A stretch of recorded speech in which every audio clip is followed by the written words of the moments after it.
Uh, Good afternoon, sir. Today, I will memorize the uh, Article 14, aggravating circumstances.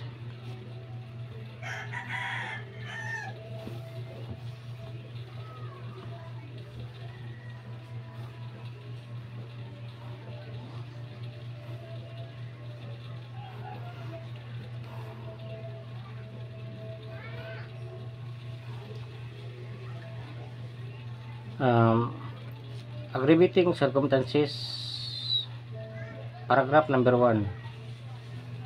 Uh, that advantage be taken by the offender of his public position. That the crime, paragraph number 2, that the crime be committed in contempt or with insult to public authorities. Paragraph number 3, that the act be committed with insult or to or in disregard of the respect due the offended party on of his rank, age or sex, or that be committed in the dwelling of the offended party. In the latter has not given provocation. Paragraph number 4, that the act be committed with that the act be committed with abuse of confidence or of abuse ang ungratefulness.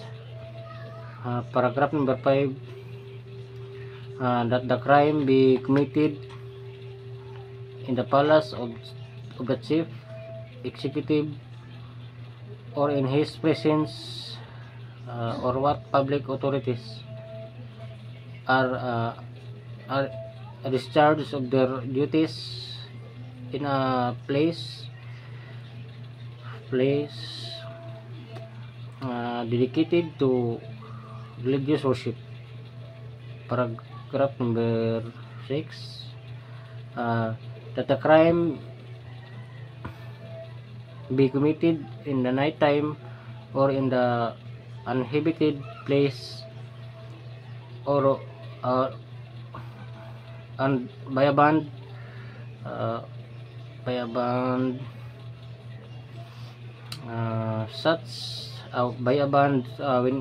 whenever such circumstances may facilitate the commission of the offense.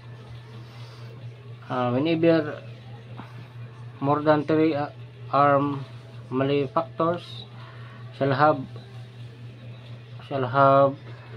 acted together in the commission an offense, it shall be deemed to have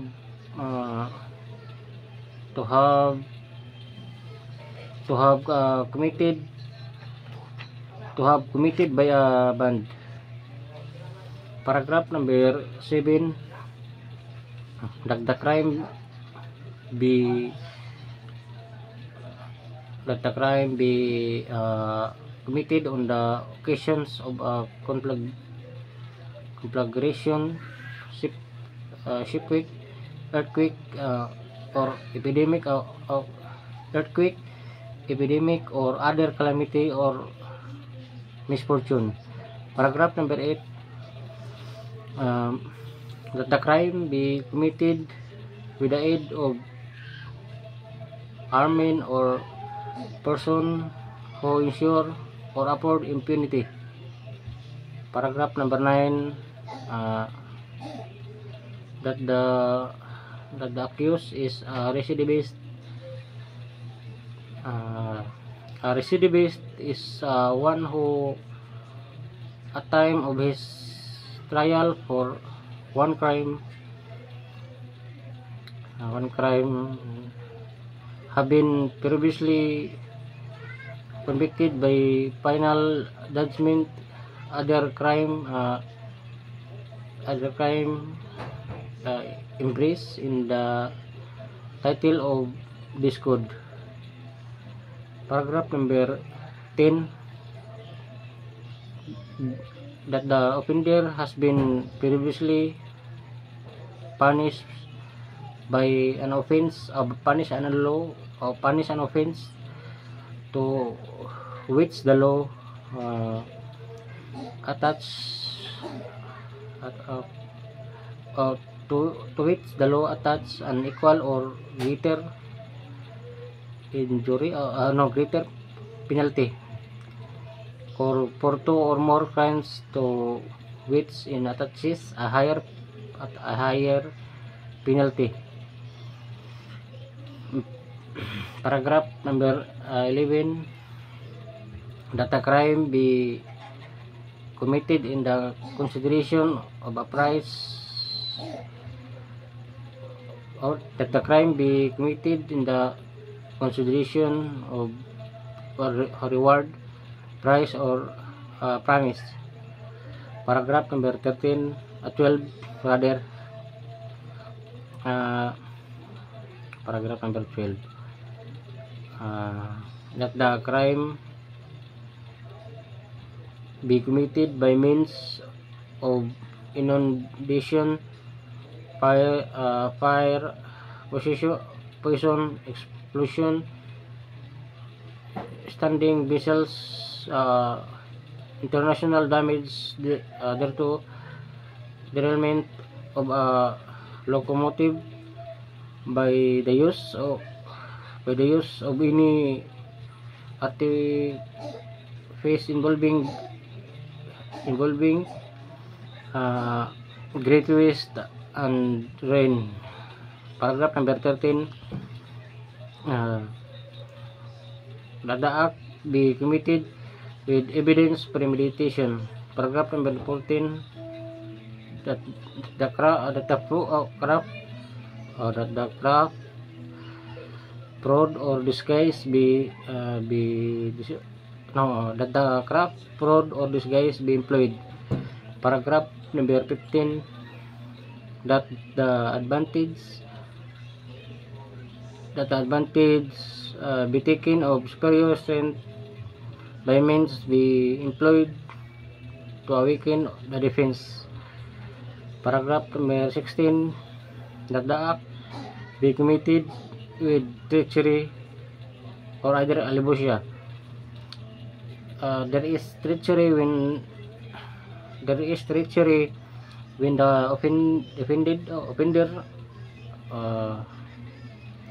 offender commits any of the crime against the person. Employing means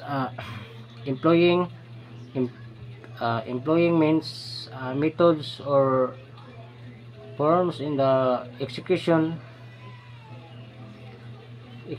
thereof, which directly and ensure the execution workout or risk to himself arising from the defense which the offended party might make. Paragraph number 17, that means be employed or circumstances brought about which add economy to the nature offense of his act of the act rather. Paragraph number 18, that the crime be committed an unlawful entry.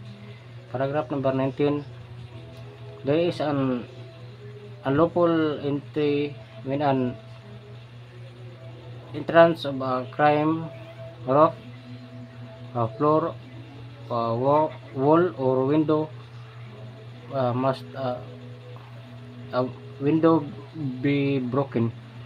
Paragraph number 20. Paragraph number 20. That a crime be committed with due aid of persons under 15 of age, or any measure of minor motorized watercraft ships and other similar means. Paragraph number 21. That the wrong done in the commission of the crime be deliberately argument by causing a order wrong not necessary for its